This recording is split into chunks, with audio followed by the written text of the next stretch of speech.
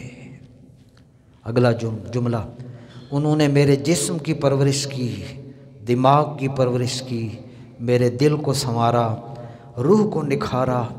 ایسے مخلص باپ کے بیٹوں سے کچھ نہ چاہا، مشفق استاد ایسے کہ شاگردوں سے کچھ نہ طلب کی، اور مہربان مرشد ایسے کہ مریدوں سے کچھ ڈیمانڈ نہ کیا۔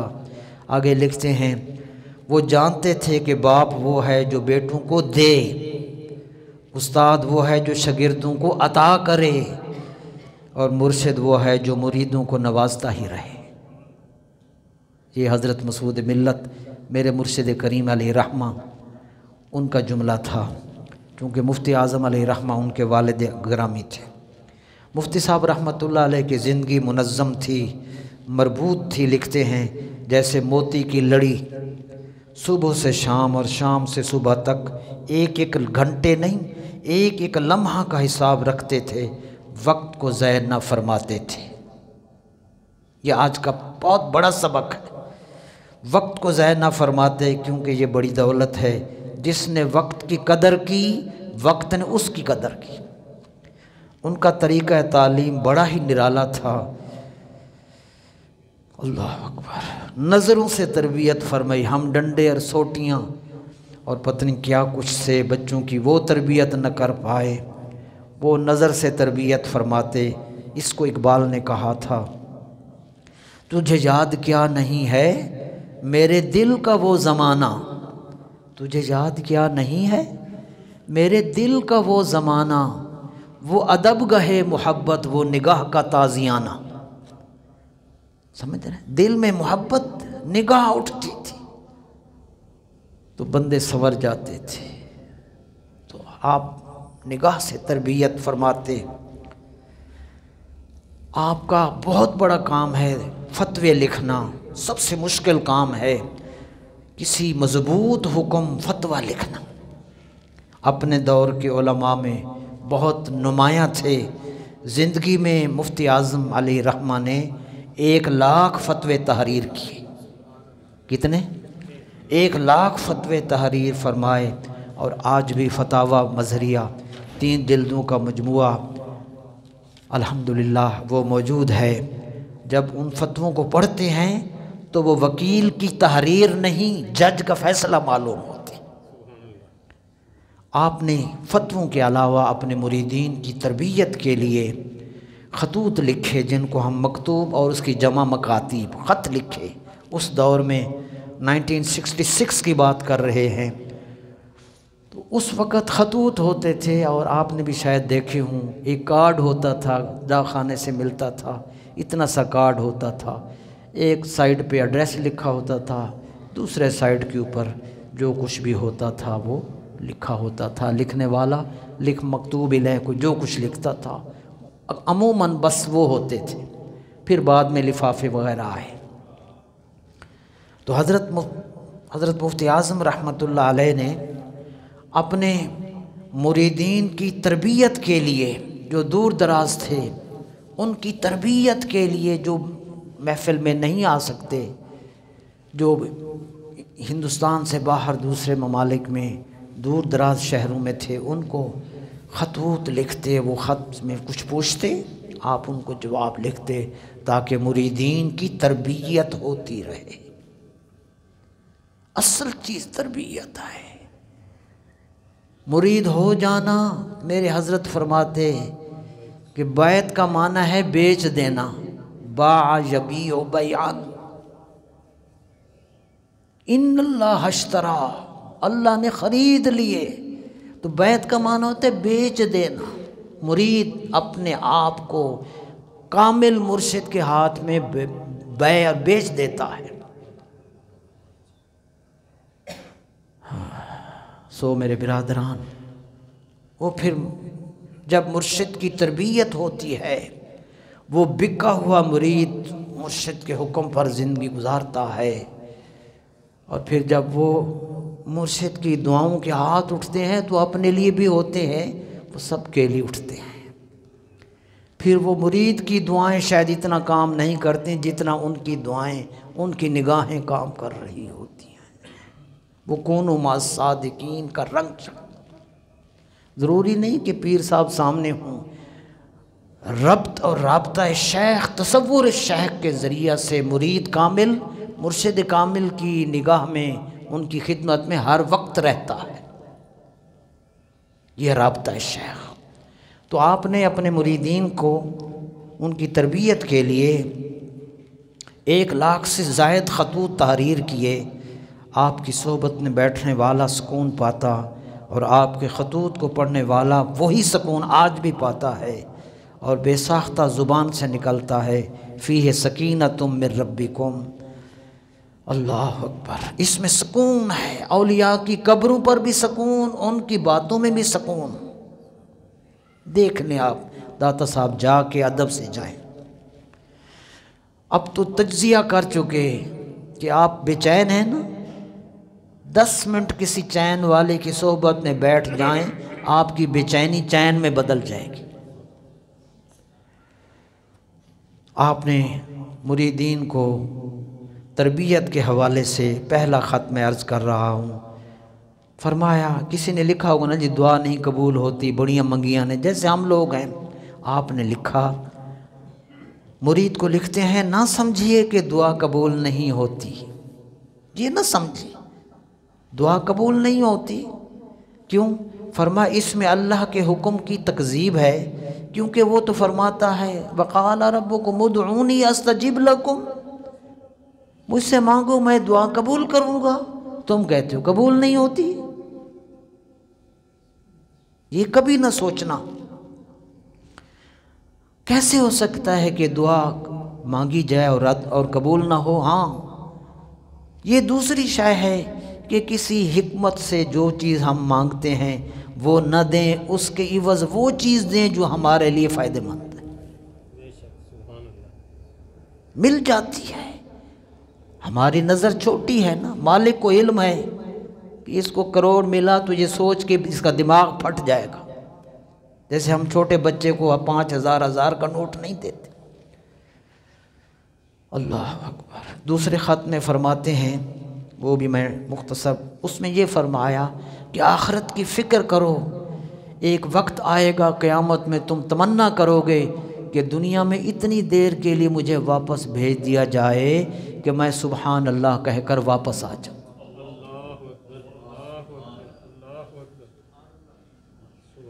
مگر ٹائم واپسی کا اس ٹائم نہیں ملے گا، یہ جملہ ہے۔ تیسری بات، ایک مرید نے لکھا بیروزگاری بڑی ہے، جیسے ہمارا معاملہ ہے، سنیے۔ فرمایا شاید بیروزگاری کی وجہ یہ ہے کہ تمہارا بیوی بچوں سے سلوک اچھا نہیں، کوئی وظیفہ نہیں بتایا، سنیں۔ فرمایا کہ اکثر بیروزگاری پریشانی کی وجہ یہی ہوتی ہے کہ اہل و عیال کے ساتھ سلوک اچھا نہیں ہوتا، ان کی طرف رحمت کے ساتھ توجہ کرے، اہل و عیال بیوی بچوں کے ساتھ۔ آپ ادھر شفقت کریں گے، جملہ فرمایا امید ہے ادھر سے بھی رحمت کا در کھل جائے گا۔ یار سارے جب آپ کو دعائیں دیں گے، بچے بیوی بیٹی بیٹا گھر والے، تو وہ کریم ہے، وہ تو سب کو دے رہا ہے، چڑیوں کو بھی کافروں کو بھی دے رہا ہے، تو اہل و عیال۔ سو برادران، آخری بات کی طرف ہم آ رہے ہیں، اور وہ ایک بہت بڑی اہم بات آپ تک پہنچا رہا ہوں، جو اب اور میں نے ان کے حالات میں ہے عبادت۔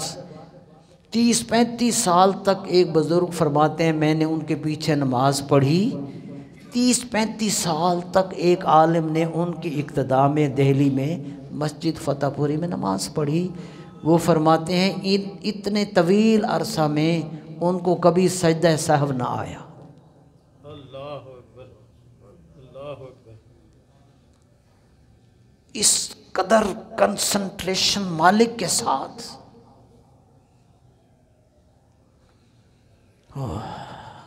وہ کاملین تھے۔ 1,00,000 خط فتوے لکھنا، 1,00,000 سے زائد مریدوں کو خط لکھنا، ہم تو فون کسی کا سننا برداشت نہیں کرتے، چھٹ پر جا، ٹائم ہی نہیں ہے ہمارے پاس، فون کرنا نہیں، سننے کا وقت نہیں ہے۔ اللہ اکبر۔ حضرت مفتی اعظم رحمۃ اللہ علیہ صاحب کرامت تھے۔ مفتی صاحب نے لکھا، مفتی احمد یار خان نعیمی علیہ رحمہ نے، ایک ہوتی ہے فراست، ایک ہوتا ہے الہام، ایک ہوتی ہے وحی، یہ 3 لفظ بڑے خاص۔ فرمائے وحی انبیاء پر، الہام اولیاء پر، اور فراست ہر مومن کے پاس۔ تو یہ صاحب کرامت بزرگ تھے، اللہ پاک ان پر اپنے انوار کی بارش فرماتا ہے۔ اور میں نے پڑھا کہ بذکر الصالحین تنزل الرحمہ، ایسے کاملین کا ذکر جس جگہ پر تذکرہ ہوتا ہے، اللہ اس تذکرہ صالحین کی وجہ سے نیچے جو بھی بیٹھے ہوں اللہ اپنی رحمت چھم چھم برساتا ہے، اس کو پیارے ہیں۔ آپ کی اولاد آپ کو پیاری ہے نا، فیض عالم ان کو پیارے ہیں۔ میرے برادران، یہ کس کیلیبر کے بزرگ تھے سنیے۔